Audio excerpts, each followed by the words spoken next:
Hello everyone, this is your friend Uzumkai Universe 2.0 and we are back in new fanfic. What if Naruto discovered the legendary sword, and Kurenai became the queen of his harem? Part 3. As for the harem, it is set from a previous poll. I am sorry if you did not get to vote, but it was up and I chose from the highest of them. Go reread the chapter 2 and to get the details. I will try to elaborate on their relationships before pushing too far. Like I said, no s till much later. Yugao and Kurenai were a little rushed because I want to introduce all the girls before the Chunin exams. Just something I feel prudent enough to do.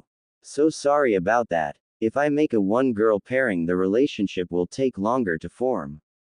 Okay, hadn't meant to do any more fluff, but here's a half a chapter of it since I felt the girls were rushed and I want to introduce some things for you to think about. Geez, my ANs are long. I just realized this. Anyways, hopefully after this I will not have such long ANs. Just remember, there's a right way and a wrong way to do everything, and the wrong way is to keep trying to make everybody else do it the right way. Colonel Potter. MASH TV series. Chapter 6 Missions, Dates, and What? Naruto woke groggily as his internal clock rang at 4 o'clock that morning. He wriggled his hands and feet. Feeling a weight on his body, he assumed it was his seals. Strange, they shouldn't feel this heavy. Naruto thought to himself as he tried to bring his hand up to form the seal to release a level of his resistance seal. He could hear grumbling in his head. Shaking off the grumbling as Kyuubi, he again tried to move his hand. Only for last night to hit him with full force. Oh, that's what that is. Naruto realized. Quickly, making some kage bunshin to make breakfast. He looked down and smiled. On each side of Naruto lay a woman. The one on the right had hair as black as night. A body many women and kunoichi would kill for. His own little slice of heaven on earth, Kurenai Uehi. To his left, hair as royal as the purple it was. His own little kingdom of paradise, Yugao Azuki. Both had admitted only yesterday they held feelings for the little blonde currently snuggled in between both of their expansive chests. Upon finding their apartments burnt down, Naruto had invited them to join him in his lonely house. Imagine his joy when not one, but both accepted without hesitation, and so on their first night here, they had slept in the same bed together. Now, Naruto believes the only way a good day can start and stay that way was if you woke up next to the person you loved. Currently, he was deciding this was the best day of his short 13-year-old life. Nothing could bring him down today. He felt the two moving and blushed as their legs moved in unison up his legs, resting in a very special place that all males have trouble with in the morning. He managed to stifle his groan as they brushed him. He hoped with all his heart that Kami would save him from his first good morning being embarrassing. He was disappointed. Oh, Naruto-kun, Kurenai said sweetly, what is that steak I feel poking at my thigh? Yes, Naruto-kun, Yugao chimed in, I wonder what that could possibly be. Naruto started to sweat bullets and stammered out, I'm sorry, please don't hit me for being a pervert. He covered his head and waited for the rain of blows he would always get from girls who thought he was doing something perverted, especially Sakura. Yugao and Kurenai blinked, the playful atmosphere destroyed by Naruto's declaration.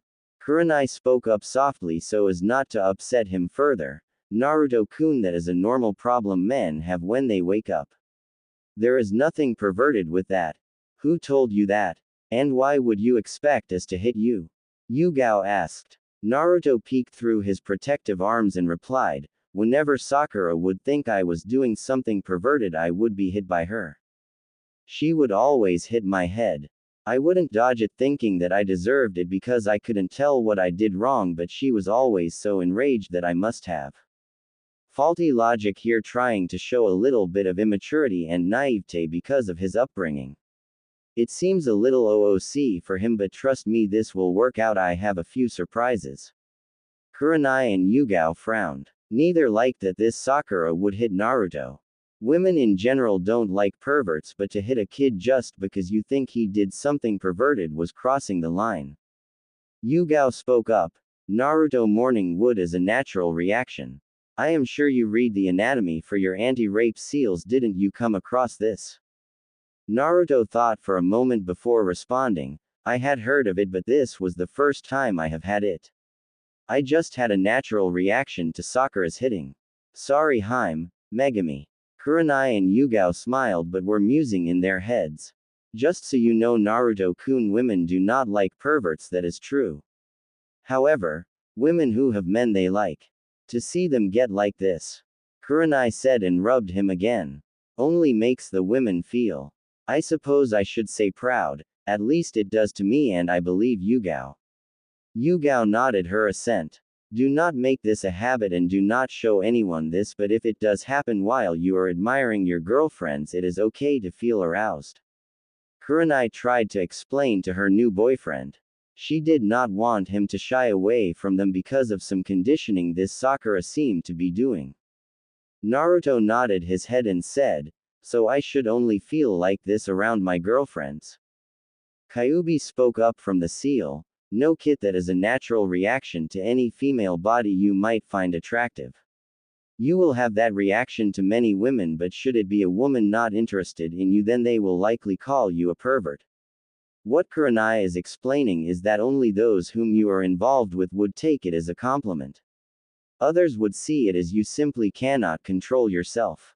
Kurenai and Yugao noticed his far-off look and waited for a bit, knowing he was either talking to Kamikaze or Kyuubi. Yugao and Kurenai both took a minute to concentrate on the feel of Naruto's manhood that was poking them. They both thought the same thing, big. He was not huge, but he was big for his age and he still had some time to grow. No, Naruto is not going to be some huge monster of a third leg. That would hurt almost anyone he tried to have with, but he will be a decent size even if he is young, when I right, eh? They both blushed and turned away from each other, a little embarrassed at the thoughts running through their heads. Naruto was brought out of his musings by a slight honey scent that permeated the area. He sniffed the area slightly, trying to get a bead on it. He sniffed again and heard Kyuubi growl. This put Naruto on edge. Kyuubi hadn't growled since they first met. He sniffed again and managed to locate the honey scent from Kurenai and Yugao. He opened his mouth to speak, but something stopped him. He looked at them and noticed their blush and the way they were looking away from each other and him. If Naruto was one thing, he was observant. He would notice details most would not, even if they held no relevance to him. So it was no surprise he noticed their slight movements on his manhood, and somehow, even being as dense as he was, recognized the scent. They were aroused. Naruto chuckled. This brought Kurenai and Yugao back to his face, which was covered in a blush, and he said, okay, I think Kyuubi explained it. Basically only do this with you girls, but it will happen with others I find physically attractive. Yugao and Kurenai nodded, both rather eager to end such an embarrassing talk. Naruto then clapped his hands and said, well then, we have spent about 2 hours of this morning in bed, what's another 30 minutes each? Yugao and Kurenai looked confused until a Kage Bunshin walked in with a bed tray filled to the brim with eggs, bacon, toast, and some broth for them. I do not know what a traditional breakfast for them is. I will try to make lunches and dinners with Japanese foods. Yugao and Kurenai were a bit shocked but sat and ate in some light chatter. Kurenai spoke up as the Kage Bunshin returned the tray to the kitchen. Well, as much as this was refreshing, I believe we need to freshen up. Yugao nodded and they both went to their own rooms to clean up and get ready for the team meeting in a few hours. Though not before kissing Naruto almost senseless. Naruto regained his senses about 5 minutes later and decided to take a quick shower before relaxing, since he could not do a morning workout and it had been a while since he relaxed. He released all of his seals as he had been doing once a week to get used to his difference in speed and reflexes. He relaxed his body as he ran around the compound for a few minutes, getting his body used to the feeling and the speed. He was mildly satisfied before he returned and took a shower. He sat upon his bed and thought about all that had happened, just reminiscing the good and the bad. When all of a sudden Kyuubi came across his thoughts. Its actions of late have been awkward. A little more helpful and definitely less hostile. Kyuubi spoke up. Oh really Kit? So I don't seem as malicious as usual. She chuckled deeply. Naruto responded, no actually. Kyuubi stopped chuckling. Oh. So I haven't Well maybe I should just return to being that big fox in your head that just gives you a headache. Naruto responded quickly, oh you don't give me headaches. I quite enjoy your presence if you do not scream at me to get out. Kyuubi was quiet a few moments. Naruto was getting a little worried, but before he did anything Kyuubi's voice boomed out from his head, thank you Kit. No one has ever said such a thing. Naruto pondered how quiet the voice of Kyuubi sounded when it was being sincere. Wait a minute. Naruto's mind kicked into overdrive. Why would a demon care about others' feelings? The way it had been acting of late was against all the stories the village told, and for the second time in 1 hour a stroke of brilliance went through Naruto's mind and he gasped. Mindscape. He entered his mindscape a little angry he had overlooked such an important detail. He marched across the plain showing a pale moon on one side and a library being shone upon by the moon. He was a little too angry at himself to notice.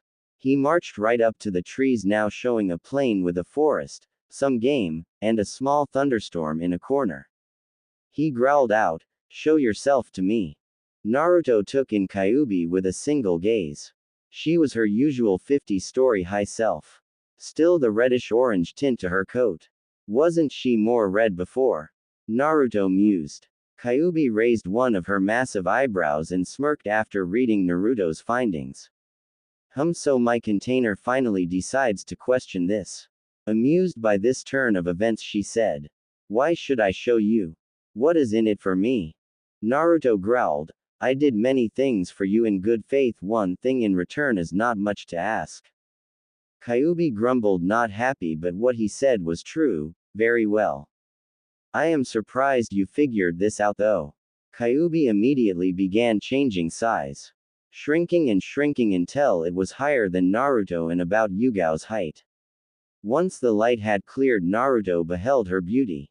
Kyuubi was standing in all her glory, about 5 feet 6 inches, with full round lips, a heart-shaped face framed by 2 bangs. Hair as blonde as the sun. An hourglass figure with large D-cup-s, wide hips, and legs that seemingly go on forever. All in all perfection. A demoness in her own right, but what drew Naruto were her eyes.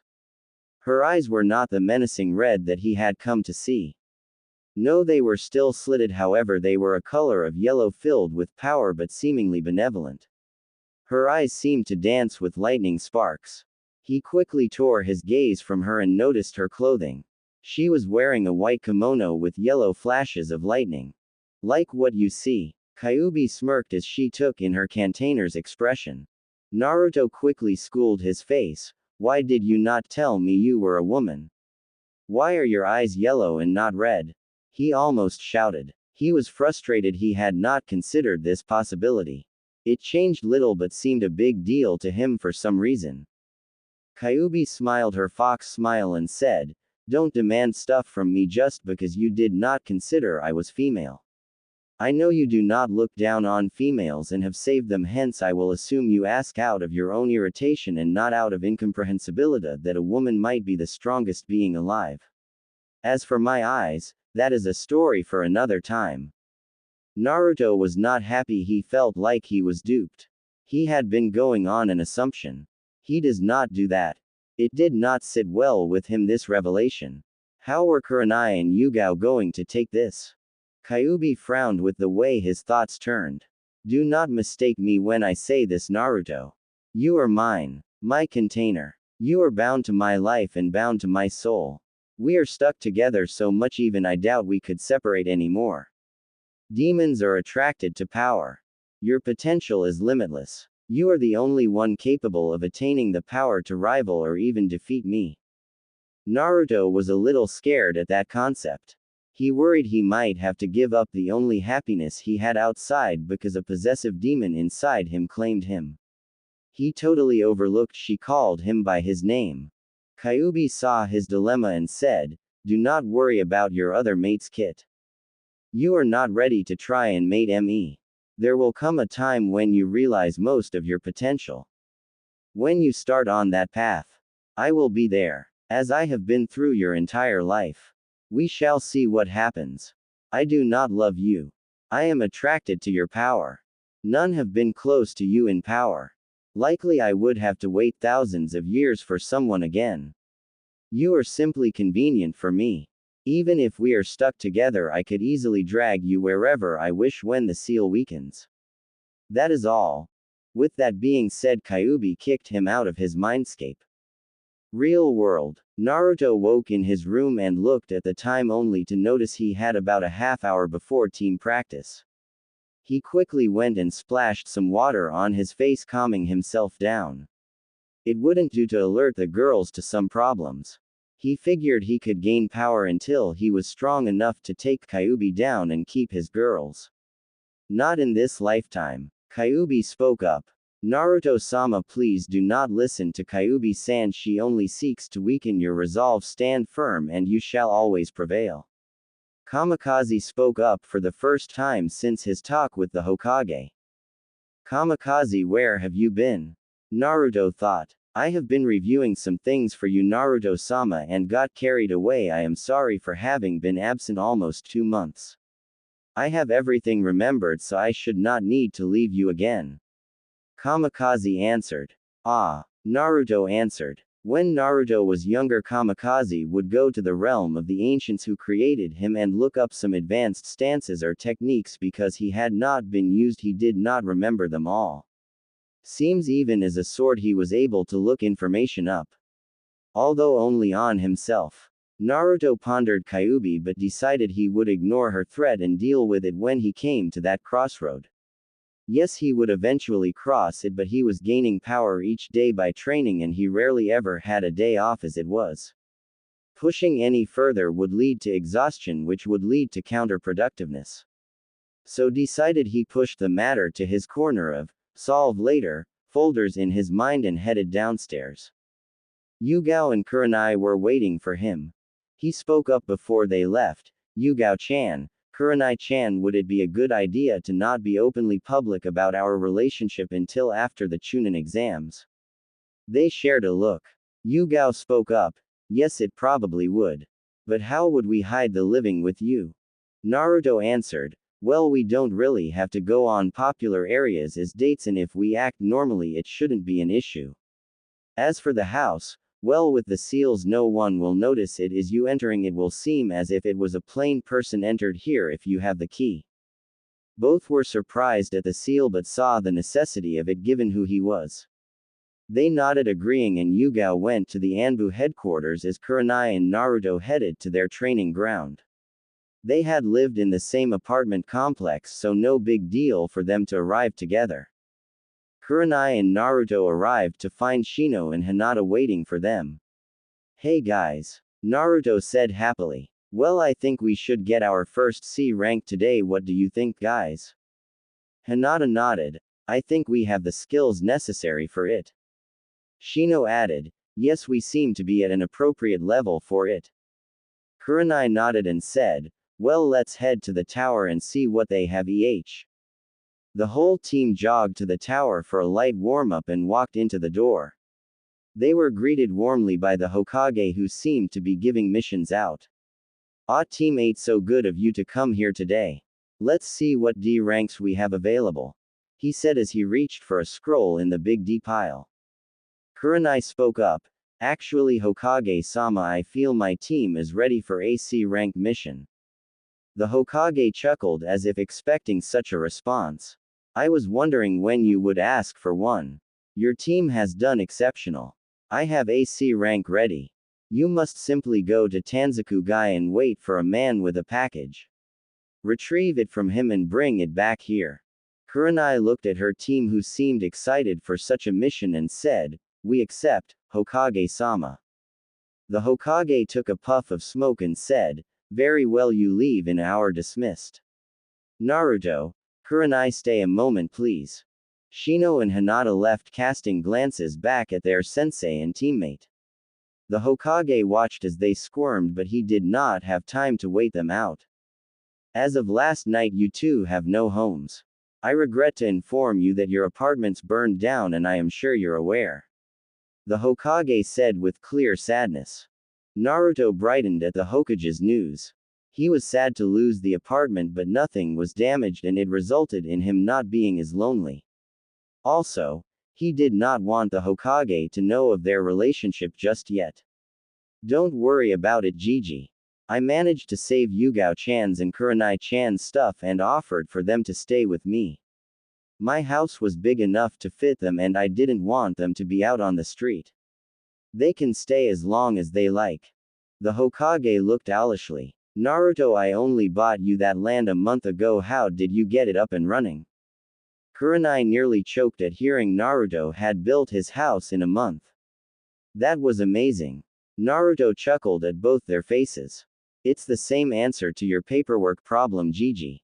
All at once the Hokage was on his knees in front of Naruto. Please tell me how to beat paperwork. Please, I will give you anything. Anything. Sarutobi pleaded. Sanin traveling rights for now. 2 more reasonable requests later and not telling the next Hokage so I can laugh a little before telling them. Naruto said after thinking about it a little. Sarutobi blinked at the last request but pulled a pass out of nowhere and handed it to Naruto with a puppy dog eye jutsu in effect. Kurenai sweat dropped in the background as Naruto said. 2 words, Gigi. Kage Bunshin. The Hokage looked at Naruto, walked back to his desk and opened a drawer. He pulled out a folder with some dust and blew it off. Naruto and Kurenai looked at the folder reading its contents. To Sarutobi, please open this when you realize the answer to paperwork. Signed Yondaime Hokage. P.S. This is not the secret, so do not open prematurely. Complete with a chibi Yondaime with a V sign. Naruto's eyes narrowed at the chibi. Sandaime opened the folder with a small burst of chakra and out popped a piece of paper. It floated to the middle of the desk and Naruto leaned in to read the writing. It contained a circle in the middle of the paper with the words, "Place head here." The Sandaime looked at it and started to bang his head, muttering, "Stupid, stupid, stupid." Kurenai sweat dropped at seeing her leader hurting himself and decided it was time to leave. Naruto and Kurenai headed home to pack for the mission. At home, it had taken minimal time to get ready, and even with the Hokage holding them up, they had about 40 minutes before they had to meet the rest of the team. Naruto decided to get to know Kurenai a bit more. He knew she liked the color crimson, but that was about it for her more personal life. Obviously she hated perverts, liked genjutsu, seemed to enjoy the fragrance of vanilla, and had friends in Anko, Yugao, and the rest of the Junin senseis. So Kurenai-chan, I would like to know a bit more about you. Naruto started as they lounged on the sofa. Well, what would you like to know, Naruto-kun? Kurenai replied with a mischievous smirk. How about some hobbies? Naruto said after pondering a bit. Well, I like to read folk tales. It gives me ideas for genjutsu. The different things some writers come up with are astounding. Kurenai said with enthusiasm. How about a favorite food? Favorite accessory? Naruto questioned, trying for more information. Well, I like yakitori especially. My favorite accessory would have to be some earrings, though I cannot wear them on any missions. So lipstick is always good. But what about you? Kurenai said, turning it around. Well, I like to collect scrolls that people throw away actually. You would be surprised at the useful things people throw away. As for a favorite food, I don't really have one, though if I were pressed I would say ramen. My favorite accessory is a haori. Naruto responded. But I think we are done for now. We need to meet the team in about 10 minutes. Kurenai nodded and they headed out to their meeting place, leaving a note to Yugao that they would be gone about a week. Kurenai and Naruto arrived at the gates and waited for Shino and Hinata to arrive. They had been enjoying the silence for about 5 minutes before Shino and Hinata came up and Kurenai spoke. Okay, this is our first mission outside the city walls. Be careful. Just because this is AC rank does not mean it isn't dangerous. Naruto will take point. He is our hard hitter and with his enhanced senses will be able to tell if there are traps. Shino next watching the left side and keeping Naruto covered should he engage. I am next covering the right side. I will fall back and use my genjutsu or assist Hinata. Hinata is watching our backs with the Byakugan. Everyone ready? She looked at their determined faces and said, move out.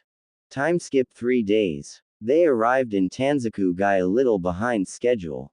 They had run into some bandits that assumed they could take on a team. Naruto and Kurenai had made short work of them. Shino and Hinata were still not sure of killing, so Naruto took the initiative and killed 3 of the 5 before they could blink, and Kurenai had the other 2 down in the same time frame.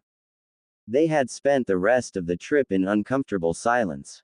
Naruto was hoping they would ask their questions before it interfered with their teamwork.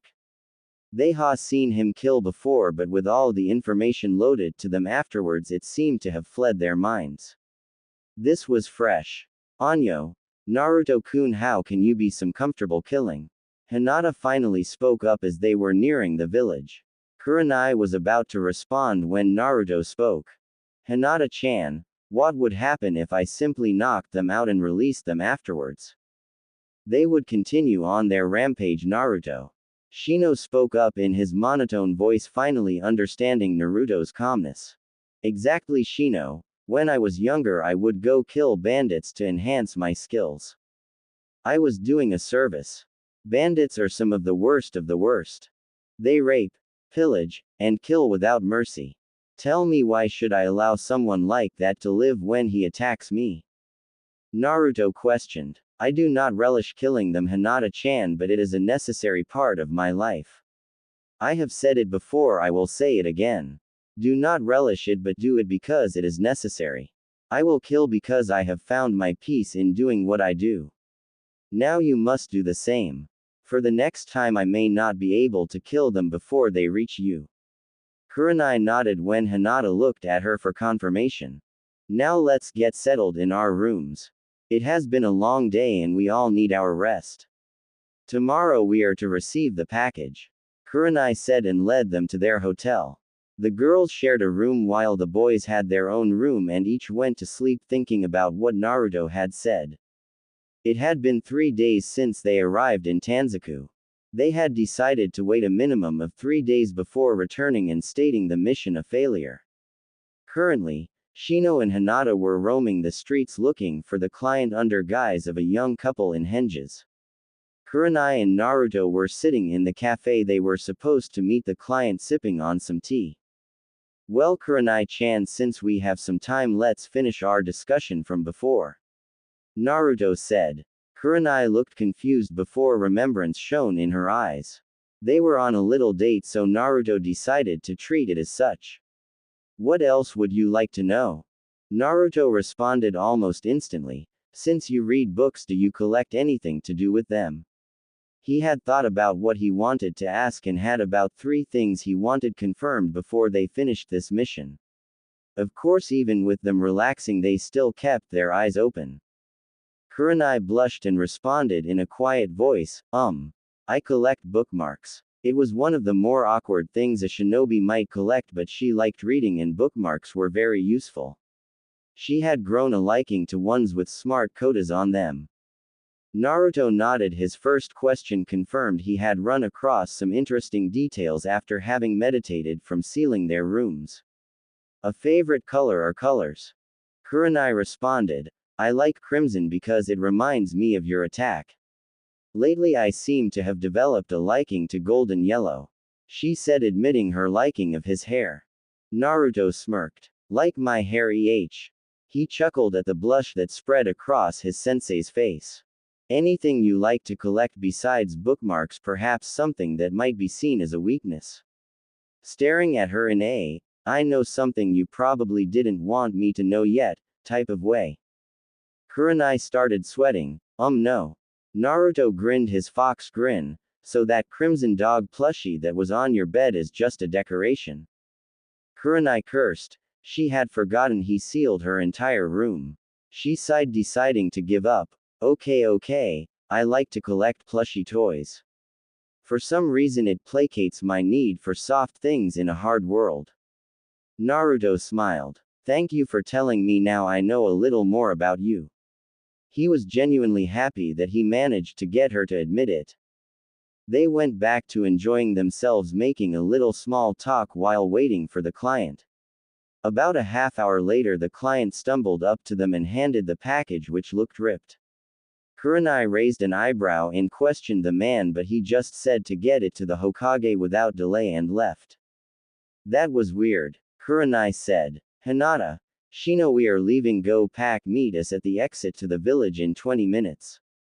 Kurenai said through the radio, and Kurenai and Naruto headed to the meeting point with the package. 18 minutes later they were on their way home. Time skip. The trip home was uneventful despite the appearance of the package. They were not attacked, and arrived at Konoha 3 days later. They immediately went through the gates and proceeded to the Hokage Tower. Upon arrival they were ushered into a briefing with the Hokage. Hokage-sama. Team 8 reporting from a successful C-rank mission. Kurenai said with authority.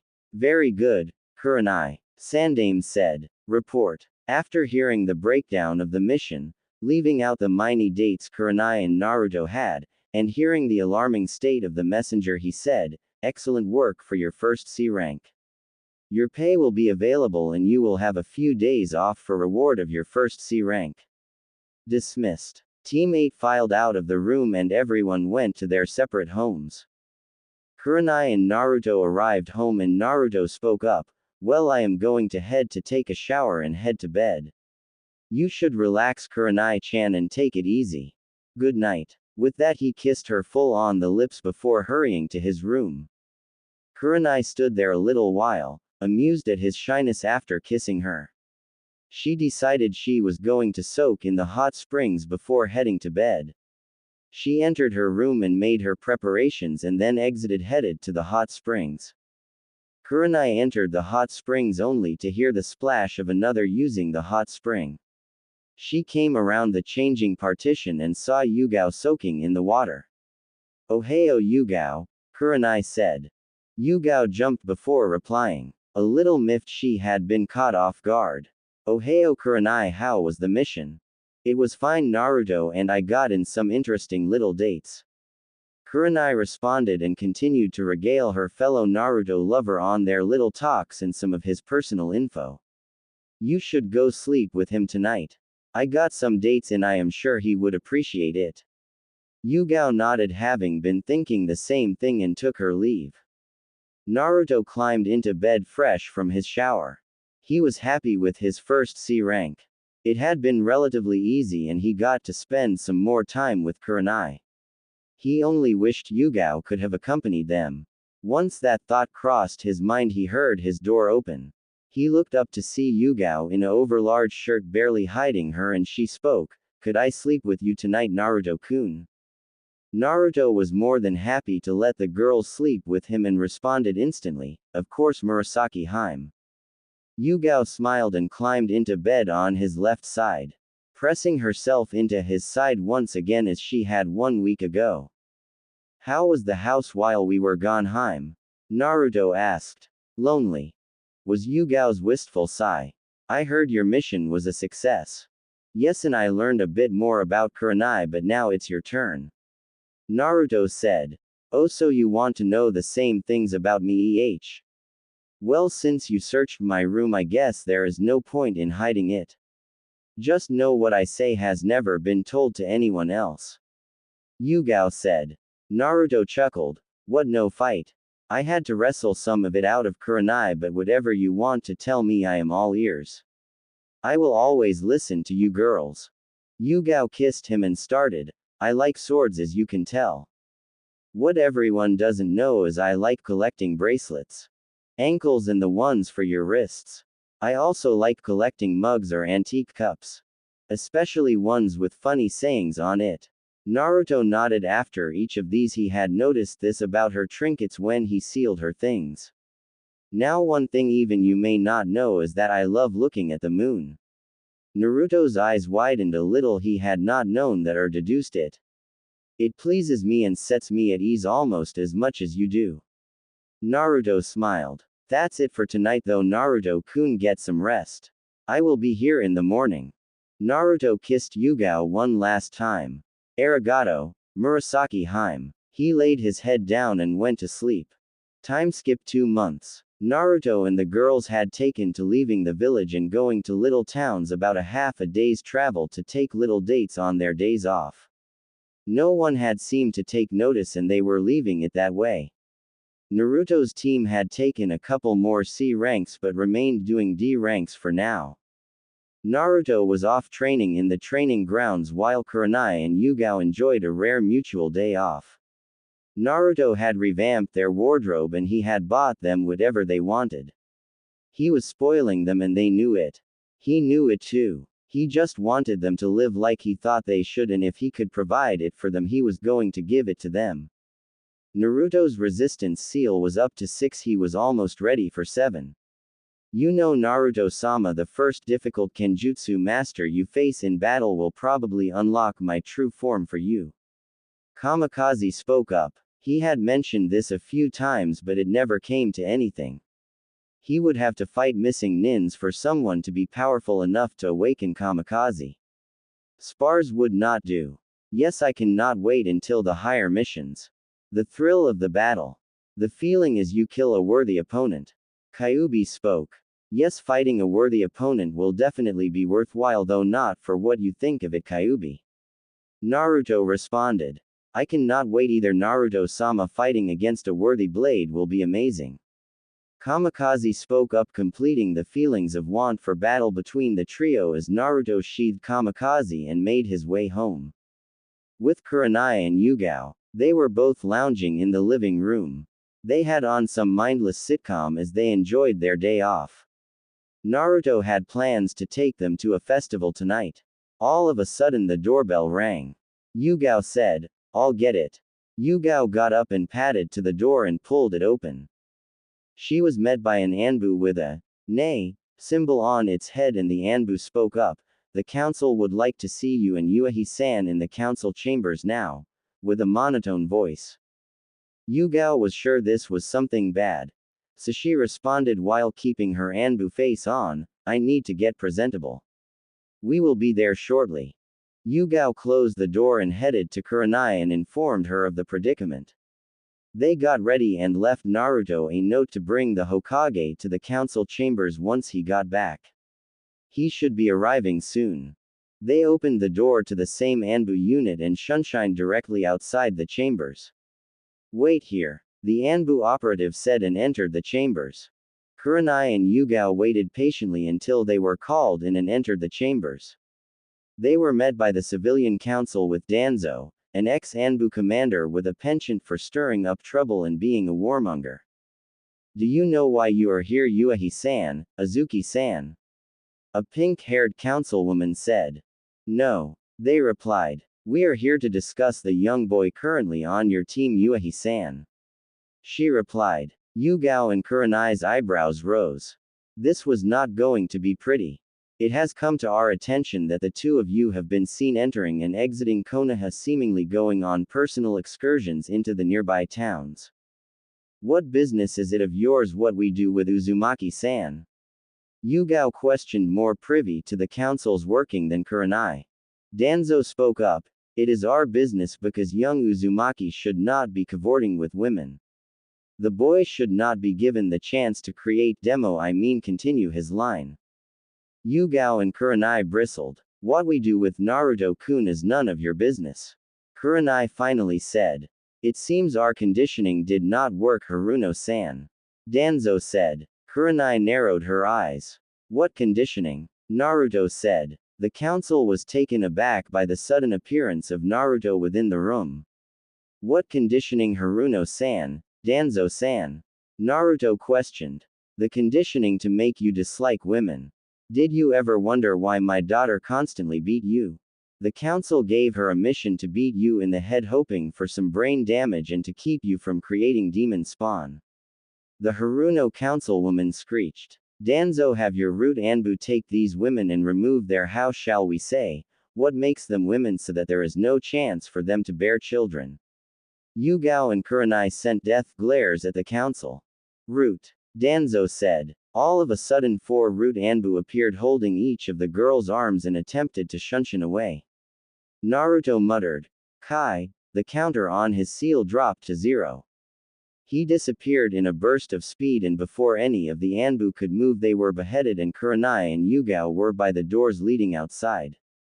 Danzo's eyes widened. I barely saw him move.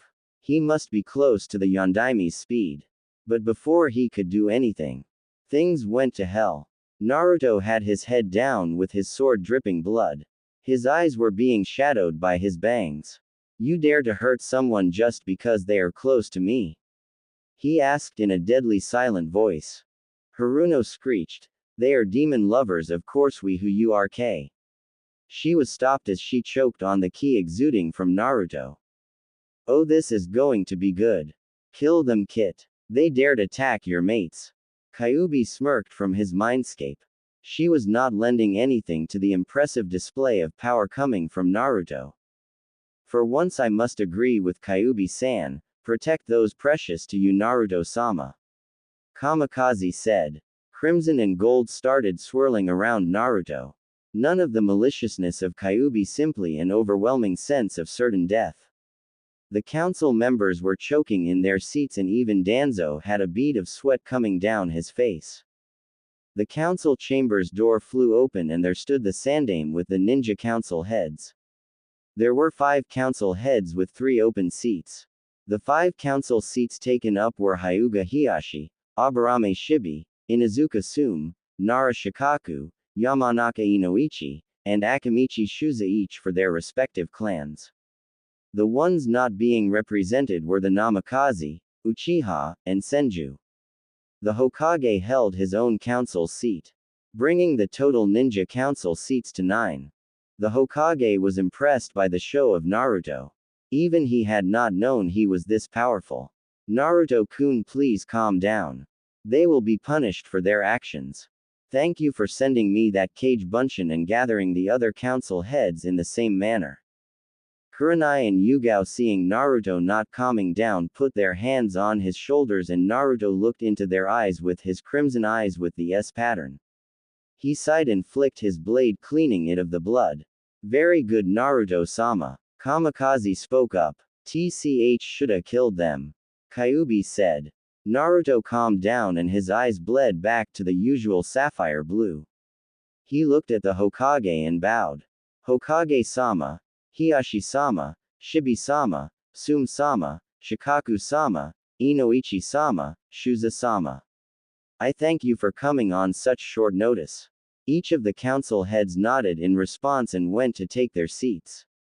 The Hokage snapped his fingers and Anbu came in and removed the 4 dead root members. What is the council doing questioning 2 of my shinobi? The Hokage asked, fire in his eyes. Danzo's eyes sparkled. The god of shinobi was in session. He had seen Sarutobi get this light back ever since a few years ago. Now it was in full flame. Kurenai spoke up. Hokage-sama, they admitted to trying to get Naruto to not be able to have kids by conditioning him to not like girls and think natural reactions were looked down upon as perverted. Also, they threatened to. At this, Kurenai choked up. Naruto wrapped his arms around both of them and held them close, his sword hanging in front of his 2 girls with his seals still released, ready to fight should the need arise, as they bawled. They threatened to remove Yugao-chan's and Kurenai-chan's ovaries. Naruto spat out. The Hokage's eyes widened. What gave you the right to do such a thing to 2 respected members of the shinobi force? Cold steel in his voice. Haruno screeched yet again, man, can't she be quiet?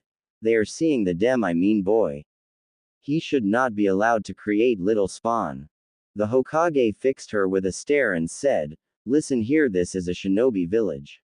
As such it is not a democracy, what I say goes. I am the Hokage and you will not be threatening one of my shinobi with such a thing again. If I hear a hint of such a thing you will be charged with treason and executed. Do I make myself clear? The Hokage bellowed. The civilian council shivered in their seats and nodded. The Hokage fixed Danzo with a stare. Danzo reluctantly nodded, knowing he was caught and that Sarutobi could execute him for keeping Root alive. Now get out of these chambers, we have shinobi business to discuss. The civilian council filed out of the chambers and Danzo reluctantly left. Homura and Kaharu walked in. They were the village elders and were present at most council meetings. Naruto inclined his head again. Homura-san, Kaharu-san. Some of the council heads were a bit shocked at the lack of respect, but all they saw was Homura and Kaharu shrug it off with some minor tightening of their lips. Now that is out of the way, the Hokage started. I had planned to wait to reveal this to you, Naruto, but it seems this is as good a time as any. Naruto's eyebrows rose and he unsealed a sofa for him and the girls. He laid Kurenai down on his lap and Naruto started to stroke her hair and Yugao leant on his arm as he made little circles on her hands, making a motion to proceed since he was comfortable. The council sweat dropped at his actions, but taking into account the traumatic experience they just went through allowed it. The Hokage cleared his throat and started, Naruto-kun, you have exceptionally high senses, even higher than our own Inuzuka clans. Sume snorted but could not deny the tests. As such, the council has been debating on allowing you to make your own clan within the village so as to continue such great abilities. The Hokage finished. Naruto's eyebrows rested back to their normal state and he responded, you are not even sure if my abilities will be passed on or if it is a perk of my Jinchuriki status. Kyuubi spoke up, it will be passed on, Kit. I made sure of it once I noticed your senses. Naruto came back to the world of the living and said, ah, never mind. I heard Kamikaze confirm it. He shared a knowing look with the Hokage. The council had been informed of the sword Naruto had. Some of the civilians had attempted to get him to give it to Sasuke, but once the Hokage had explained the defense mechanism they left it alone. So Naruto-kun, what would you say to starting your own clan? It would require you to marry multiple women, which you seem to have a start on already. The Hokage wiped his nose discreetly. You would gain a seat on the council once you gain Chunin status, and you can claim any newly made jutsu as clan techniques. Naruto looked down at his Megami and whispered to his girls. What do you think? Kurenai whispered, well, this is the only way to marry us both. Though I am not sure if it will go that far, it seems it will at this point. I had always wanted a large family. The thought of claiming my techniques as my own and not being forced to give them up sounds nice. I think all in all it's a win-win. Just not too many wives, Naruto-kun. Yugao whispered straight in his ear and down at Kurenai, I agree with Kurenai. I do not want my personal sword techniques to be used just by anyone, and I would love to marry you in the future if everything works out. Naruto nodded and said, how many wives, by what time, and do I get my own place or will I have to buy another plot of land? The Hokage was overjoyed. This set his grandson on a path to happiness. He could see what the three had and hoped it would endure. I believe the minimum we had said was 3 by the end of your 15th year. All of the clan heads nodded. Naruto spoke up, I pick my brides, no one picks for me. I will not marry if not for love. The council did not seem too worried but agreed, and the Hokage said, very well, Naruto-kun. That gives you about a year and a month to find another woman. We will expect the name of your clan by then. Naruto nodded and the Hokage dismissed the meeting. Naruto uttered one last advice. Do not send your daughters to me looking to wed. I will sniff them out and they will be rebuffed. If they seek my friendship and turn it into love, they will be given their fair attempt. With that, Naruto, Kurenai, Yugao, and the sofa disappeared. Kamikaze spoke up once they got home. Naruto-sama, any ideas for your clan name? Kyuubi spoke up, something foxy-like. Naruto responded, I have no idea. I will think on it later. I have 2 women to tend to. Naruto took Kurenai and Yugao to his room and sent KB to their room to get their nightclothes. They both seemed to wear little over large shirts that would show off their bras and panties when they would move around. Kurenai's was crimson and Yugao was amber. He asked the girls, Would you two like me to wash you in the hot springs tonight? Then we can go to sleep with my high-level security seals. Yugao and Kurenai nodded. Naruto took them to the changing room and they all got their towels on. Naruto washed their backs and they sat in a comfortable silence while soaking within the spring. He was not going to leave them alone, not after that threat. They finished their bath and headed for the bed. Kurenai took her right side and Yugao took the left. He spoke up once he was sure they were settled. Megami-chan, Murasaki Harem, you will never have to worry about such a thing. I will protect you from everything. Nothing will harm you so long as I draw breath. Kurenai and Yugao teared up and kissed Naruto with such passion he was dazed. Arigato. They both said and fell asleep peaceful that Naruto would protect them. Sleep well, my little slice of heaven. Sleep easy, my little kingdom of paradise. With that, Naruto closed his eyes and drew his loves closer to him. For the harem. This is the last time I am saying anything about this. Check Chap 4. It explains the harem. Council will get what's coming to them, don't worry. The Hokage does not have enough power just yet to remove the civilians. They screwed a lot of things up after the Yondaime's death. The council will not be totally evil as shown, however they will not be completely good. They have their own agendas. I will try to write them as realistic as possible. Fads come and go but crazy's always in style. Unknown, recommended by Killjoy 3000. Chapter 7A, Mizukage and Allies. Naruto woke to the most enjoyable feeling in the world. Love. He was smothered in his two girls' loves. He seemed to be waking up like this more and more often. Over the past few months the girls had taken a certain liking to sneaking in some nights and asking on the others if they could sleep with him. He would never deny them. He enjoyed finally being able to have physical attraction and attention. The girls picked up on this and would hug or kiss him whenever they could, almost as if to make up for the years he had been deprived. He was never really lonely with Kyuubi and Kamikaze, but the physical interaction was indescribable. Their favorite nights seemed to be when they would just cuddle in bed after a long day and just chat. They had become especially clingy since that council meeting a week ago. No one had been stupid enough to try to hurt the girls, but someone had tried to infiltrate the house. The root Anbu was found staked outside the front door the next morning, a warning to any and all that they should not mess with anyone Naruto considered precious.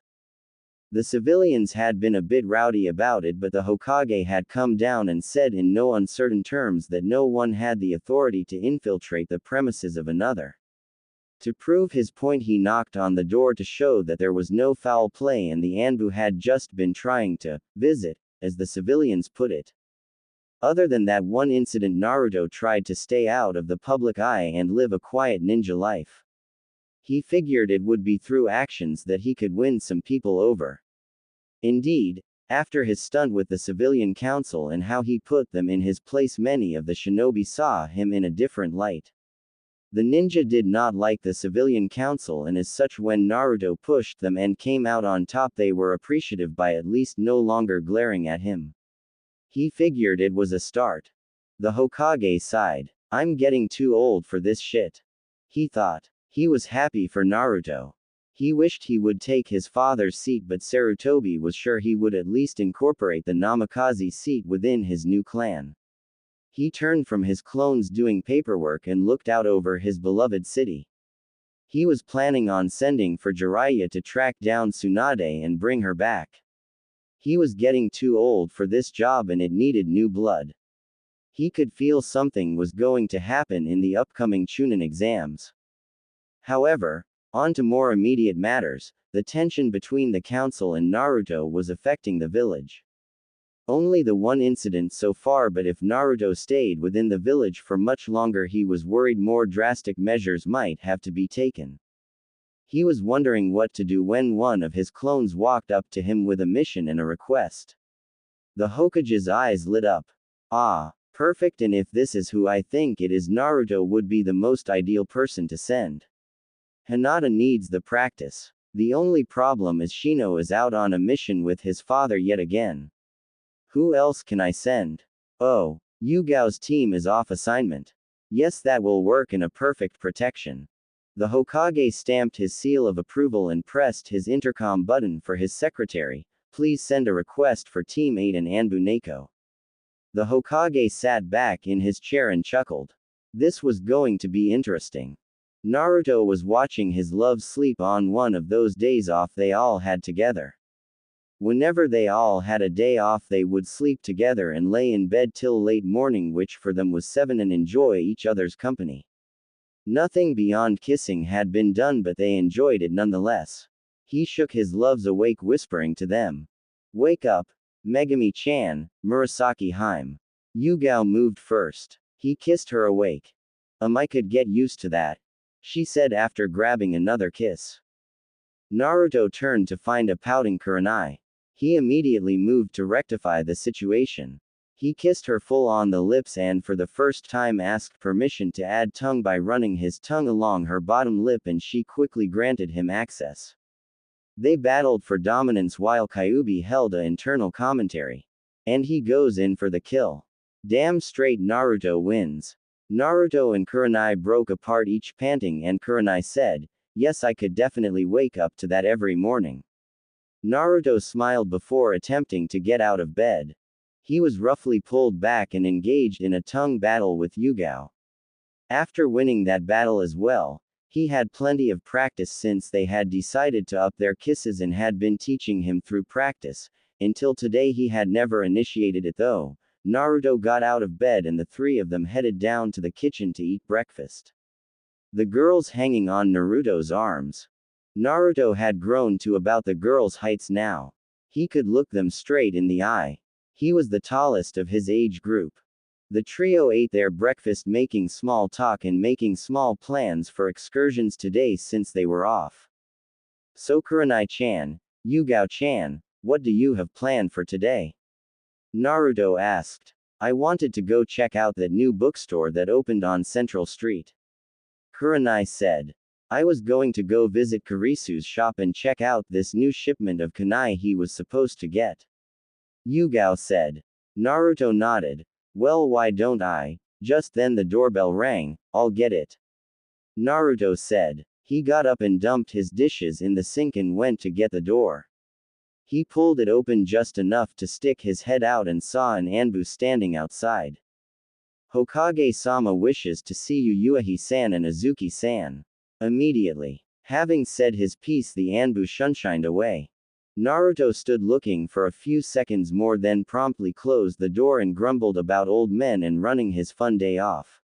He walked into the kitchen and said, "Gigi wants to see us." Kurenai and Yugao nodded and walked off to their own rooms to get ready as Naruto took to his room. About 10 minutes later they were all ready and the trio walked out of the house and continued to the Hokage's office. The Hokage was waiting for Naruto, Kurenai, and Yugao. Hinata was sitting in here sipping a teacup, politely waiting for her teammates.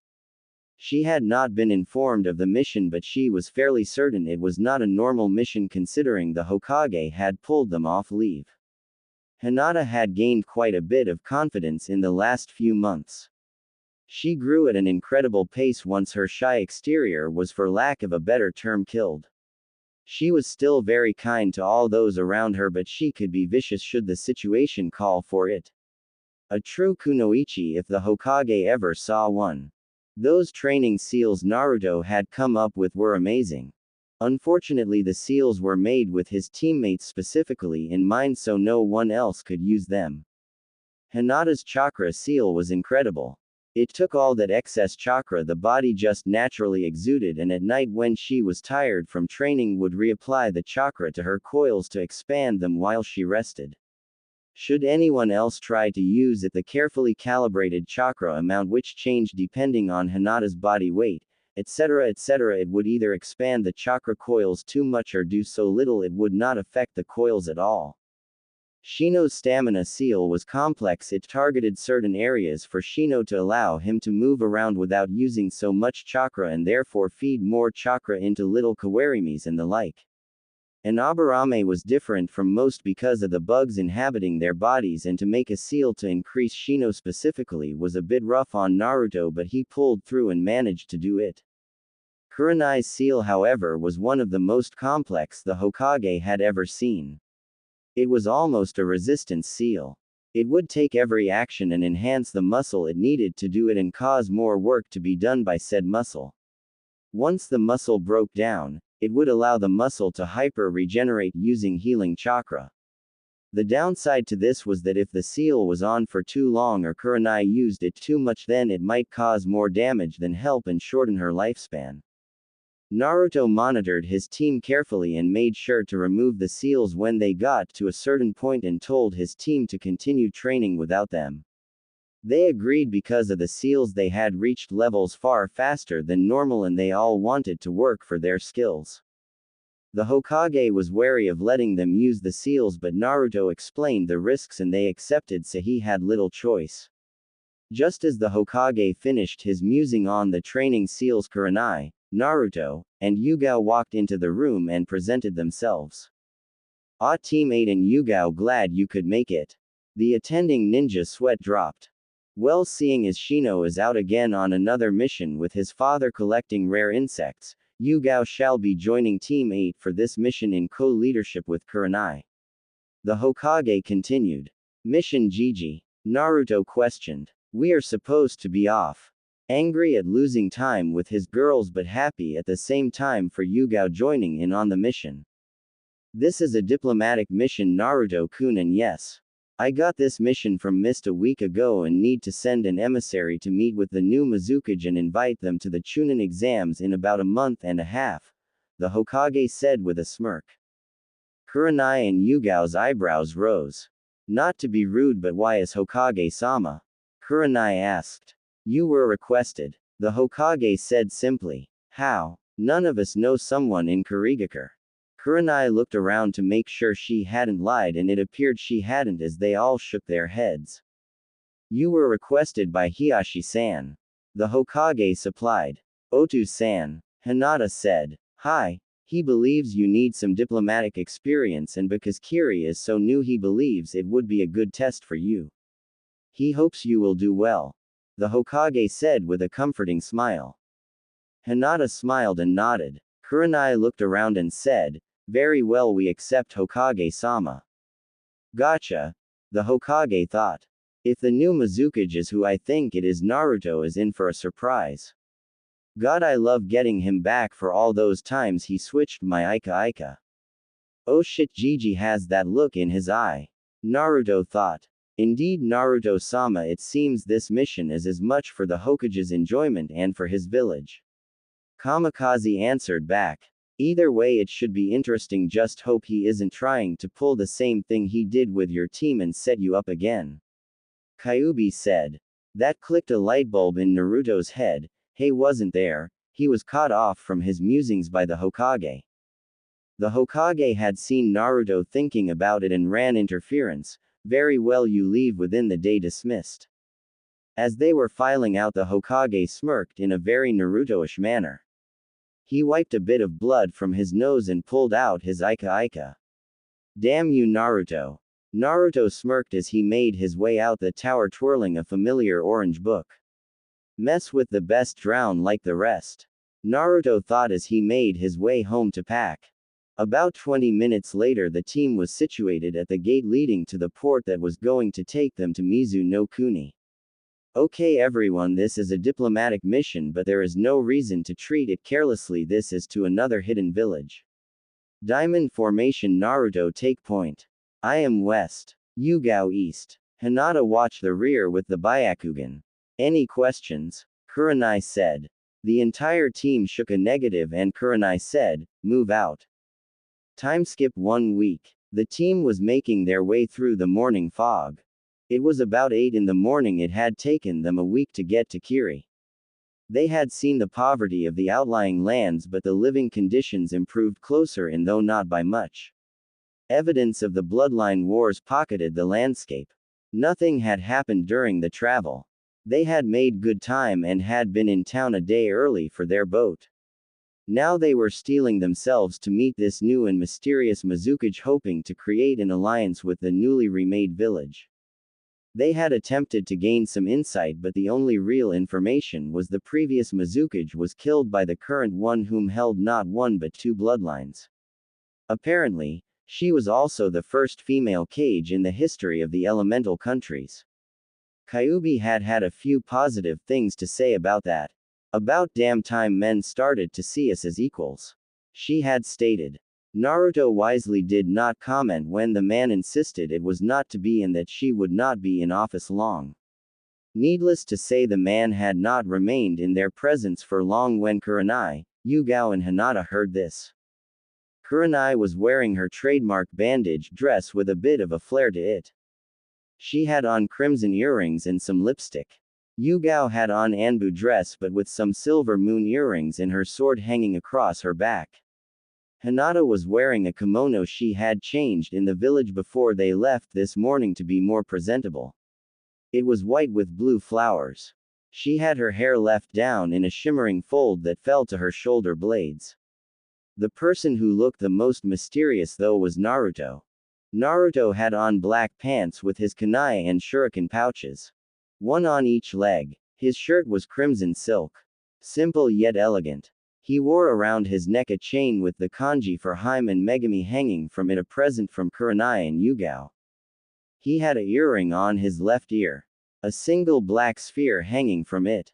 Quite the clever little thing. It was a bomb full of sneezing powder used for escapes. The thing that caught people's eyes though was his haori. He was wearing the same one Kurisu had given him on his graduation day months ago. Kamikaze swirled around by the Kyuubi being blown back. He had put his face mask back on to hide his whisker marks. He did not want to be too conspicuous. Naruto was brought out of his musing when he heard, "Halt. State your business in Kiri." Hinata raised her voice and said, "Emissaries from Konoha here to meet with the Mizukage to discuss the upcoming Chunin exams and a possible alliance."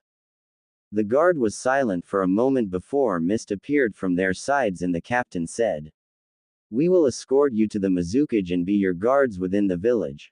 Which translated into, "Don't do anything funny or we will cut your head off."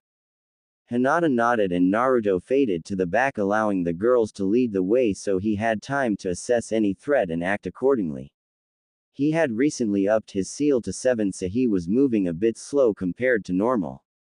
Naruto kept an eye on the mist troops while they marched through the village, catching things on the sides of his vision. It seemed the life here was peaceful.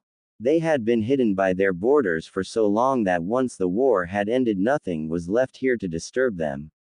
The children played in the streets as their mothers watched them. They greeted the Konoha shinobi warmly once seeing them escorted by mist. The mist herded them to the Mizukage Tower, easily seen once you entered the city as it was the tallest structure. They were herded to the waiting area and sat there for about 10 minutes before the secretary spoke, "The Mizukage will see you now." With that, the team filed into the Mizukage's office hoping to establish relations. Mei Terumi was not having a good day. Not a good day at all. She had woken up and her favorite coffee mug had a crack in it. Then she had come to the office to find piles of paperwork which she was sure she did not have the night before, and now Chojuro had done something stupid and Ao had said something about marriage which she was always worried about for some reason. She could never seem to find a decent man. She had beaten the previous Mizukage and restored order enough to enter the upcoming Chunin exams with the Hokage's approval. However, she had never seemed to find a man worthy enough for her. All of the men she met were either weak or perverts. She was only 22, but it still weighed heavily on her mind. She needed a man strong enough to hold off any enemies she might make in her cage position. He had to be kind and considerate too, though. Definitely not a pervert. She would boil his manly parts before allowing that to happen. Is that too much to ask? She asked herself. "Mizukage-sama, the Konoha delegates are here to see you," her aide informed her. "Very well, send them in." "Ow. Chojuro, behave yourselves," she said with a deathly smile. She watched as the 4 people filed in. The first three surprised her. It was a team of almost all women. The leading one was young. But she had the eyes of a Hyuga, obviously their delegate and here for some practice since a simple letter would have sufficed. The next two were women she was familiar with. The first Kurenai Yuahi, Genjutsu mistress of Konoha, ranked low A in the bingo books. She was a woman world-renowned as being second in Genjutsu only to Itachi Uchiha. Mei was glad the Hokage had sent a strong woman to her in the team and not some weak fangirl. The second Yugao Azuki, sword mistress of Konoha, ranked mid-A in the bingo books for her mastery of the sword and slight genjutsu usage. She was one of the foremost women sword users in the world. Again the Hokage had sent a strong woman. Mei was pleased at the Hokage's choices. However, the last one eluded her. He stayed at the back, obviously a protective position. His haori keeping him slightly covered. The hilt of a sword peeked from his back and his blonde hair spiked in all ways. A face mask blocked the lower half of his face, but his blue eyes seemed to draw her in. She noticed how his aura calmed the entire room down. Oh yes, this person interested her greatly. Perhaps she had found a man worthy. If he wasn't a pervert, she would have to get to know him better. The Hyuga brought her out of her musings. Mizukage-sama, I am Hinata, Hyuga heiress to the Hyuga clan. To my right is. The Mizukage was a bit stunned at the heiress of the Hyuga clan coming out here, but finished her introductions without letting any of her emotions show. Kurenai Yuahi, Genjutsu mistress of Konoha, and Yugao Azuki, sword mistress of Konoha. I do not recognize your companion, however. Hinata frowned as Naruto spoke up. Oh, you will recognize me in time. Naruto had noticed the woman immediately as the same one he had met directly after the Hokage's meeting with Kurenai all those years ago. Mei frowned at not getting his name but smirked soon after. Perhaps we should meet after this so you could help me remember you. Continuing her flirting game. Naruto chuckled as Kurenai and Yugao sent blank stares between Naruto and Mei. We shall see, but first I believe we have terms to discuss about upcoming events. Kurenai and Yugao were obviously not happy. They knew he would have to marry another, but it still invoked feelings of jealousy. So they schooled their faces and bottled it up so they could speak to him later. Hinata began the real reason for the visit. Mizukage-sama, we are here to inform you that you would be most welcome within the upcoming Chunin exams in Konoha and that you are welcome to come and watch at any point within the exams. Mei looked excited for the first time their visit. Thank you. When should my teams arrive within the village? Hinata answered swiftly. They are allowed within the city walls 1 week before the start of the first exam. Mei responded. Very well. As her eyes wandered back to Naruto, hopeful to end this meeting soon. Hinata cleared her throat and said, the Hokage had wanted me to ask you if Kiri would be interested in creating an alliance with us. Mei blinked and said, I would have to consult with the council and discuss terms with him. Hinata nodded and said, then please contact the Hokage at your earliest convenience and he will see a more appropriate emissary be dispatched to negotiate a treaty. Mei nodded, happy to gain such a strong ally. Very well, now I believe our business is concluded. Hinata nodded. Then my mist will show you to the hotel you will be staying at. Mr. Mysterious-san, would you stay a moment? I would like to get to know you better for the sake of the villages. Mei said. Kurenai and Yugao turned to Naruto, who nodded and said, indeed, it will be good to catch up. I will see you girls in the hotel. Yugao and Kurenai did not want to go until he turned his back on the Mizukage and kissed them both. Mei frowned at the show of affection. If he is a pervert. She started to think of boiling his manly parts. Team 8 filed out, leaving Naruto alone with the Mizukage. No mist, just the two of them. You know, I am surprised you have not melted or boiled my balls off by now. I always wondered why you smelled of lava and steam. Naruto said, indicating his knowledge of her bloodlines and her dislike of perverts. I am considering it. She growled out. Naruto chuckled. Not just for my loving two women, but for what I called you all those years ago in Konoha. I had heard that anyone who called you that got their balls melted off. Mei blinked before asking, what are you talking about? I never met you. Of course you did, Mei-chan, Naruto said while pulling his mask down, showing his whisker marks as he watched the Mizukage's eyes widen. Called it, Kyuubi said in a bored voice at another girl in the running. Mei sat there stunned. This guy was that same little blonde-haired boy from the Hokage's office. Mei chuckled before bursting out in laughter. Oh, I needed that, Naruto-kun. How have you been? You seem to be doing well for yourself with 2 girls, and your aura and that weapon seemed to scream to me. Naruto smirked before sitting down, being awful chummy with me, but I will take it. Yes, I love them. As it turns out, the council liked my enhanced senses. Naruto saw Mei's eyebrows raise. Seems I have enhanced senses past a nin dog's. At this, Mei's eyes widened just slightly, and some big chakra reserves, so I got accepted for clan status and am marrying 3 women by my 15th birthday in about a year and a month. I am hoping those 2 will be 2 of the 3. Mei digested all this and smiled. She had a shot, and this man exuded power to the maximum. Must not be a pervert or so good in bed, those 2 don't care. And he calmed everyone down. So far he was matching up pretty good. Now she just needed to see him in action. So what have you been up to? Naruto asked as he relaxed, effectively dodging her last 2 questions. Besides stabilizing this village after the war and coming out of it alive and well. Seems your blessing seemed to work. I am looking to settle down. Mei said. Her eyes widened. Why the hell did I just say that this guy is a potential enemy? Why am I being so nice? Naruto chuckled before saying, any man who would be lucky enough to acquire your affections would be a kami among men, his natural flirt kicking in without him noticing. Mei blinked before they continued on about menial things in their lives. How Mei was trying to rebuild the 7 swordsmen of the mist. How Naruto was dealing with the council's power play. How Mei was improving the medical facilities and reforming the academy. How Naruto was treating and living with Kurenai and Yugao. This seemed to be Mei's favorite subject. Naruto also talked of his pranks. So I managed to keep the secret to paperwork from Gigi till I really got the full affect of it. He cut off in mid-sentence to see Mei puppy dog eyes him.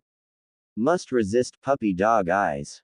Give it up, Naruto. Only girls can ignore it. Men are prey to the ultimate female technique, puppy dog eye, or in my case, kid eye, no jutsu.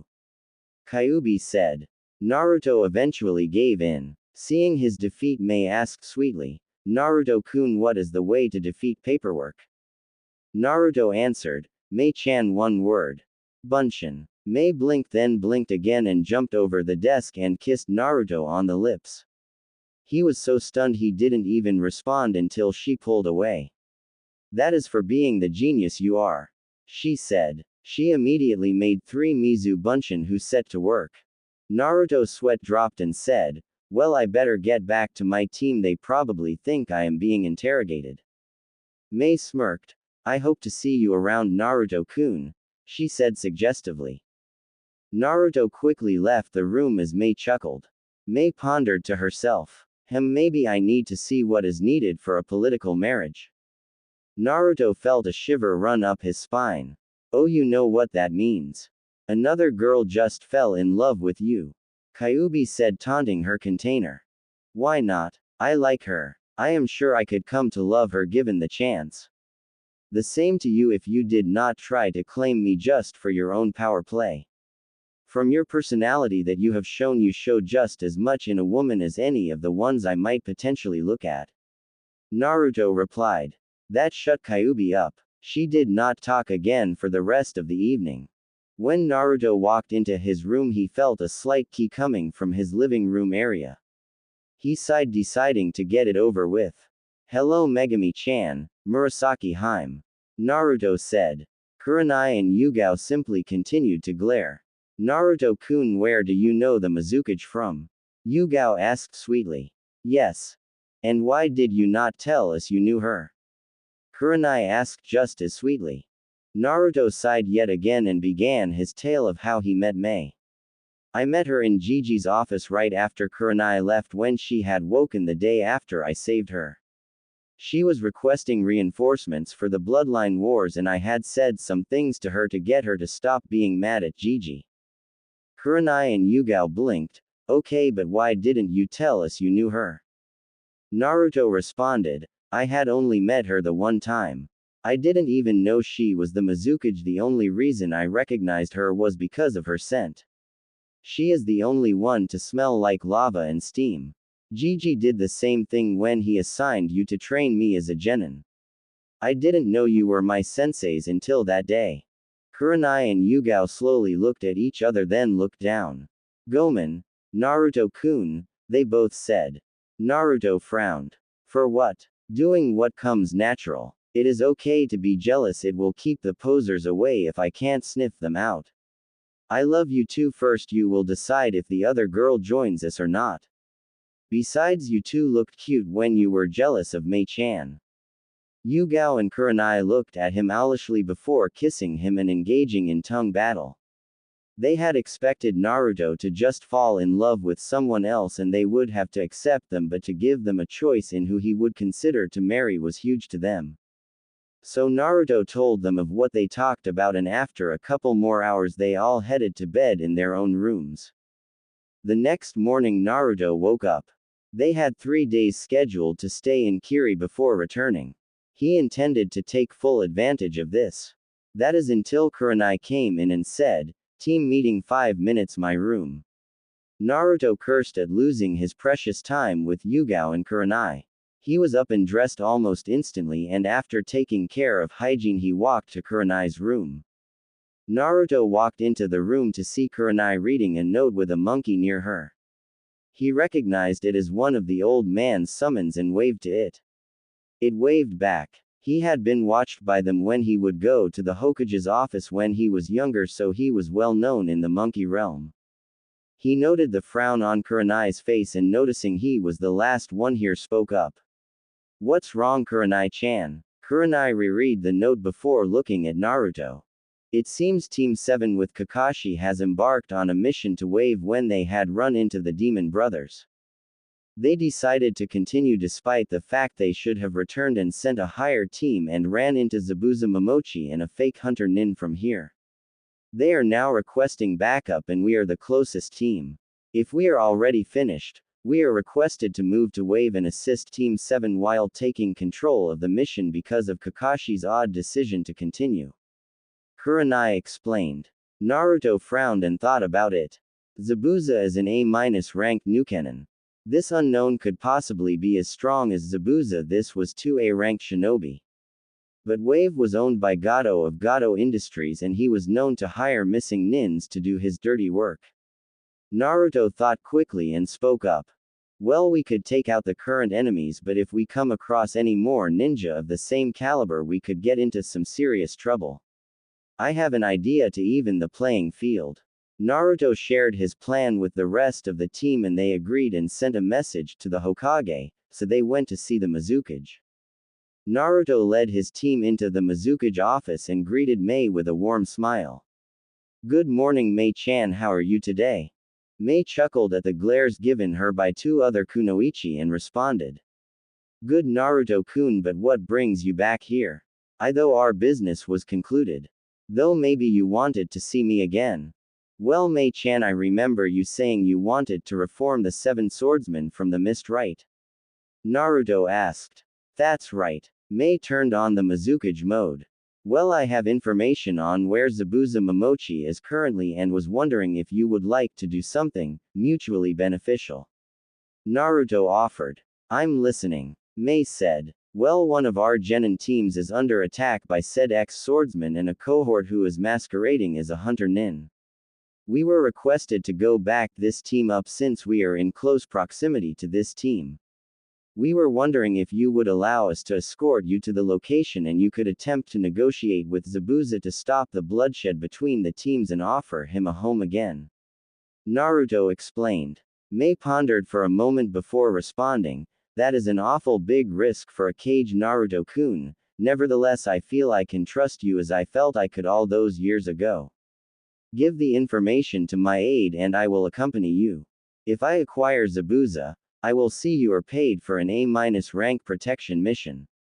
If I do not, I will send a recommendation to your Hokage along with a B rank commission for your quick thinking of helping your potential allies. Naruto smiled before bowing deeply. Thank you Mizukage-sama, we won't let you down. Mei smiled down at him. No formalities Naruto-kun, I hate them.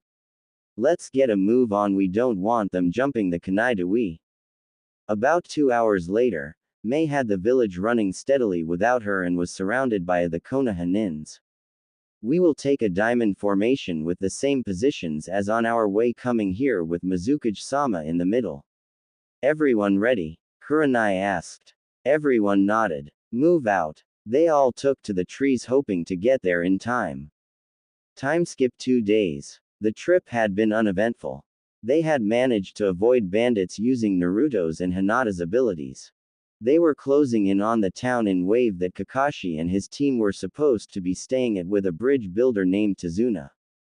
When Naruto walked into the town, he got flashbacks of his childhood when he saw the amount of kids living in the streets.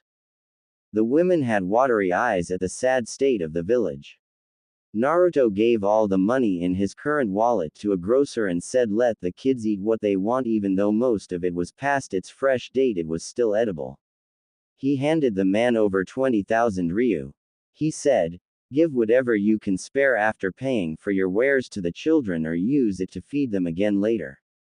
Do not cheat me on this or I will hunt you down and make you suffer worse than Gato has made this village. The grocer quickly nodded and thanked Naruto for his kindness. Naruto spoke to the girls. When I find Gato, his head will be served on a silver platter to these people. He spoke it with such vehemence that the girls flinched back from the malice rolling off him. I agree Naruto-sama, no one deserves to live like this. Kamikaze spoke agreeing with his wielder. Let's find Tazuna-san's house. If we stay out here for too long I might go a bit crazy. Naruto said and continued his trek through the town. Naruto questioned the elderly couple near the edge of the village if they knew where Tazuna was located, but they just pointed them down the path towards the sea. The group decided to go to the sea and figured they would find a bridge builder near the bridge. They walked for about 20 minutes before coming into view of the bridge and its workers. Naruto saw Sakura sitting on the side watching an elderly man directing the rest of his workers. Naruto was about to speak up when a worker walked up to who he assumed was Tazuna. I can't continue Tazuna, it's getting to be too much. I can't continue. Tazuna tried to argue with the man but he just walked off and Tazuna just sighed. Naruto walked up to Tazuna, his haori whipping from the wind coming off the sea. How many workers do you need Tazuna-san? Tazuna looked up surprised before responding, who are you? Naruto ignored the question and said again, how many workers do you need? Tazuna said, oh, about 200 more would be more than enough. Why? Naruto said, Kage Bunshin. In an instant 200 Narutos appeared on the bridge. Startling Sakura, she was supposed to be watching Tazuna, right?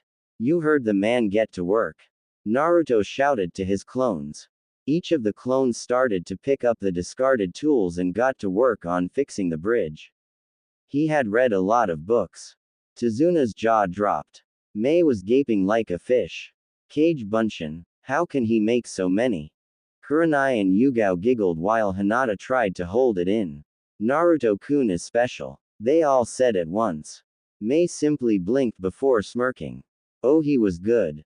Naruto oversaw the clones with Tazuna. Suna didn't bother to ask who this savior was now. Sakura walked up to one of the clones. Naruto Baka stopped trying to show off, and attempted to bop him on the head but he dodged. Haruno-san, please do not attempt to do that again, you might hurt yourself. Sakura got furious and attempted to bop him on the head again. Once the clone dispersed, Naruto heard a scream, then a clang, then someone whining about a bruised toe. He sweat dropped getting the memories from the clone. Kurenai, Yugao, Hinata, and Mei all thought at the same time, TCH, fangirl. Haruno-san, where is Kakashi-san? Kurenai asked. Sakura answered with tears in her eyes, teaching Sasuke-kun and Kiba-san tree walking. Kurenai and Yugao raised their eyebrows. You are just now learning tree walking. Hi, was Sakura's reply. The rest of the day went by swiftly with the girls watching Naruto help Tazuna speeding up the process so that it could be finished tomorrow. They were sending the workers home when Tazuna finally revisited Naruto. So who are you? Naruto looked at Tazuna and said, Tazuna-san, I am someone who does not like what has been done to your land and am here to help you. My name is Naruto Uzumaki and I swear to you that Gado's head will be served to this village. I am reinforcements for the current ninja guarding you. My team is over there. He motioned to his team sitting on the guardrail. Tazuna was overjoyed. So you're here to help Cyclops, Dog Boy, that Sakura girl and the Bug Boy? Naruto was confused. Bug Boy?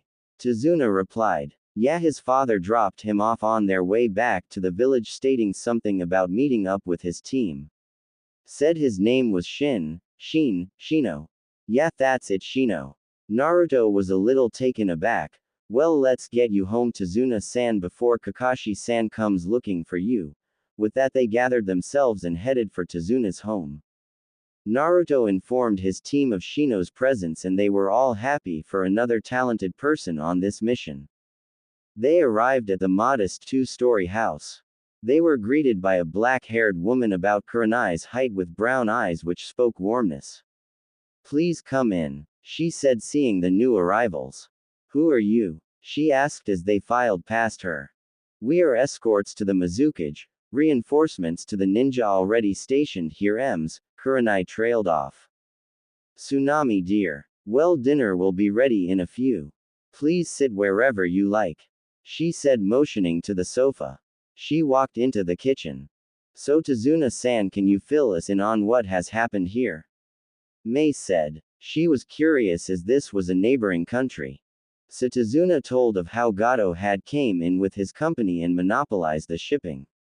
How Gado starves the island and how his son had tried to stand up to him only to die. How he sneaked to Konoha and tricked it into helping him and how he was finishing the bridge to fix the problems. By the end, Naruto was livid. He could not stand people like Gado, but the presences of his latest distress calmed him and he wrapped Kurenai and Yugao in a loving hug as they all three sat on the love seat. This was the scene that Team 7 plus Shino came in on. Shino. Naruto said. Good to see you, man. Kakashi spoke up. What are you doing here, Kurenai-san? We are here to take over this mission. Your leadership has been called into question by letting Genin decide whether to continue a mission or not regardless of procedure. Kurenai said while handing the letter to Kakashi. Kakashi read the letter while Sasuke spoke up. I will not take orders from the Dobi. Yugao said. You will take what orders are given Genin, putting emphasis on Genin. Naruto is team leader when we are out on mission and that is the way it is going to stay. Should myself, Kurenai, or Kakashi not be there, Naruto is in charge. Kakashi stopped the Uchiha's tirade. She is right, Sasuke, drop it. Just then Kakashi seemed to notice Mei. Who is this lovely lady? Kakashi said with a bit of a perverted leer. This is the Mizukage who will melt your balls off if you read that normal book of yours in front of her. Naruto supplied as Mei smiled and Kakashi back away. She is here to stop this fight before it begins by offering Zabuza and his cohort asylum within Kiri. Naruto noticed how Shino fidgeted when he mentioned the cohort. Yes, they will be offered asylum and freedom from all past crimes if they come back with me. Mei confirmed. Everyone settled down to eat when Naruto noticed the little boy who was mentioned before, Inari, walk in. Inari sat down and began to eat in silence as the rest of the table ate and talked. Why? Inari said quietly. Everyone seemed to hear him though. Why? It's pointless. There is no way you can win. Gado will beat you. Inari almost shouted. Naruto scoffed. There is no way a spineless coward like Gado could ever beat a shinobi, much less me. Stop whining. Honor your father's sacrifice. Inari looked at Naruto with hatred. What do you know, huh? You probably never had a hard day in your life. Everyone who knew Naruto flinched. You know nothing of our pain, or our suffering. Inari shouted. Naruto's bangs came down and blocked his eyes from view. I don't know pain. I don't know suffering. Ha. Tell me, kid, have you ever lived out on the street scrapping from garbage cans for food? Have you ever once longed for someone to hug you only to see others being hugged by their mothers and being told you don't deserve the same? I know more about suffering than you do, I can assure you that. You have a family that loves you. Food on the table and a bed to sleep in.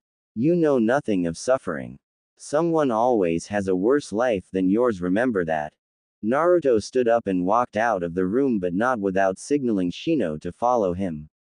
He is right. He understands you better than anyone else can. Shino said in his monotone voice before leaving.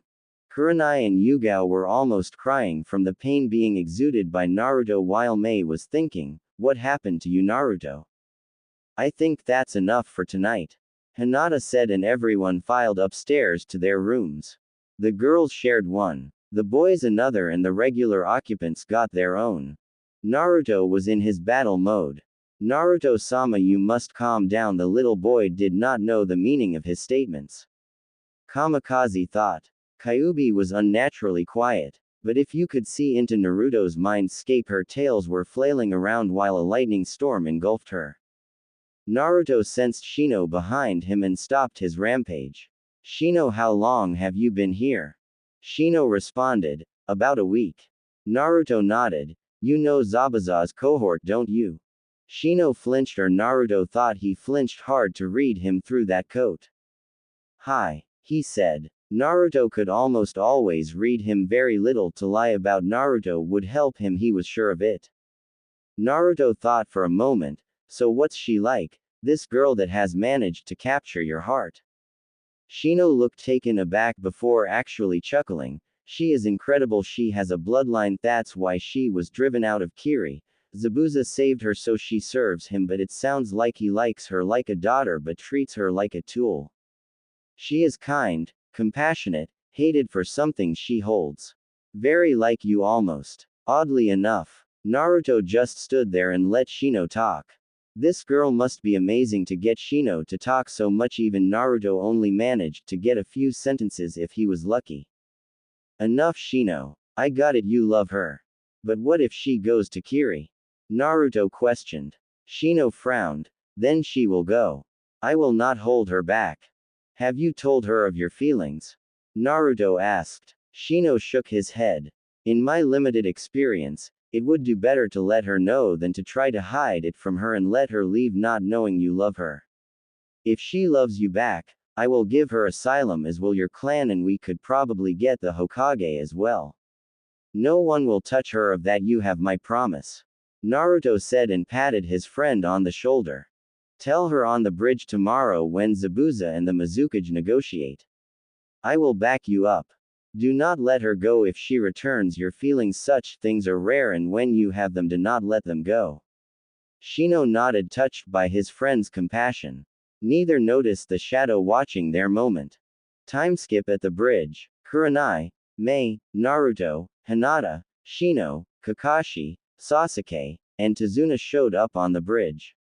They were greeted with the sight of a deserted bridge with all of the workers knocked out. The rest of the teams were back at the house protecting the family. Mei stepped forward. Zabuza, Momochi, missing Nin from Kurigakure, come out so we may negotiate. Zabuza appeared before Mei from the mist and said, we have no negotiations, I need the bridge builder and you are going to hand him over. Mei held up her Mizukage ring. I am the Mizukage. I am looking to rebuild the 7 swordsmen of the mist and wish you to return to be one of them. In return I will give you asylum, recall all of your crimes, and reinstate you and your accomplices in Kiri. Zabuza raised a non-existent eyebrow. Oh really? He made a hand sign, and his hunter Nin accomplice, whom Naruto had learned was Haku, and the demon brothers walked out of the mist. Well, we can't just follow anybody. Can we? Zabuza smirked. Truthfully, he liked this deal, but appearances must be maintained. Yoden. Yogen Boru, lava release. Lava balls, Mei said. She shot the balls of molten rock over the edge of the bridge. Zabuza looked at the boiling water that was ice cold a moment ago. I accept, he said with a smile. Now he could stop running, and this girl was packing some serious firepower. Shino had taken this time to grab Haku off to the side. Naruto was keeping Mei and Zabuza talking so Zabuza wouldn't interrupt them. Shino said, Haku-chan, I know we have only known each other for about a week, but we don't have a lot of time to do this. He was stumbling over his words. Haku giggled at his antics. I like you too, she said. Shino simply looked at her with big eyes before asking, would you come to Konoha with me? Even if it does not work out, I will do all in my power to get you to Kiri if that is what you wish.